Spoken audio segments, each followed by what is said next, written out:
បើអ៊ីរ៉ង់មិនគោរពនៅគោលការណ៍3ចំណុចដែលលោក Donald Trump ដាក់ឲ្យនោះទេ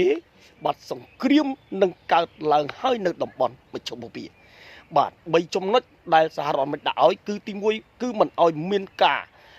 បាទសាយភាយនៅបាទអាវុធនុយក្លេអ៊ែរហើយទី2គឺមិនឲ្យមានការពង្រីក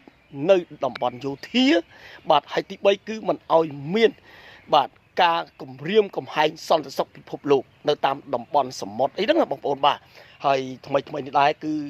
បាទមនុស្សយ៉ាងហោចណាស់2នាក់ត្រូវបានស្លាប់នៅប្រទេសថៃគឺការធ្លាក់យន្តហោះនៅឈៀងម៉ៃប្រទេសថៃគឺมันមានប្រតិកម្មអីណាស់ណាទេចំពោះប្រទេសកម្ពុជាដែលនាវាចម្បាំងសហរដ្ឋអាមេរិកចូលមកដល់ដែនទឹកសមុទ្ររៀមហើយចំណែកឯប្រទេសរុស្ស៊ីវិញគឺបងប្អូនដឹងហើយថានៅតែមានការចាប់ខ្លួនឬក៏បាត់ខ្លួននៅមន្ត្រីជាច្រើនដែលត្រូវបានស